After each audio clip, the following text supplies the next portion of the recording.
So for today's video, ipapakita ko sa inyo kung paano nga ba kami bumabiyahe papunta sa aming workplace or factory na pinapasukan. So 12:06 na pala ng hapon. Another day, another vlog for today's video. We are going to work.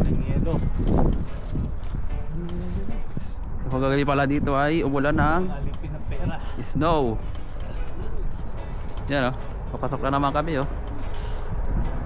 Yan o. So ngayon ay tatlo lang kami. Yung kasama namin tatlo ay pang umaga.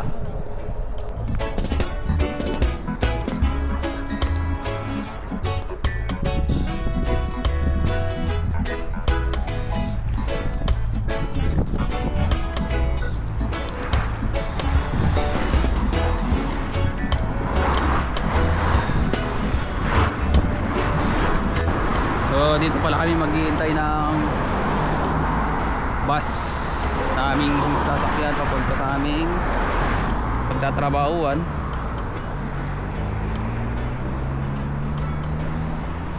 Yan. Bus stop. So dito pala yung aming Dito lang kami guys. Parang yelo lang oh. Kakapag na naman kami ng bus. Ayan, umausok na yung mga bugaga namin guys. Ayan o. Yelo. Hirap kami.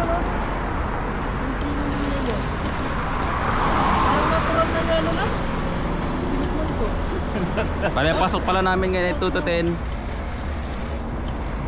So yung bus pala dito ay dadaan daw ng 12:30.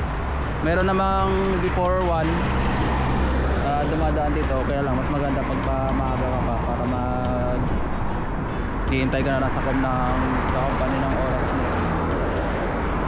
ng pagpasok. Ito pala yung ginagamit namin card pag sasakay kami ng bus. So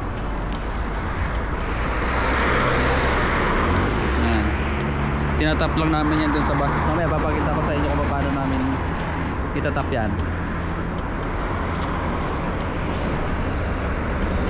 Yung dalawa pa lang kasama ko. Alright. Alipin ang pera. Alipin ang pera. So yung bus pala dito na sinasakyan namin, isang company lang. Bale may mga number lang sila kung saan ang ruta nila. So yung sasakyan pala namin ay number 8.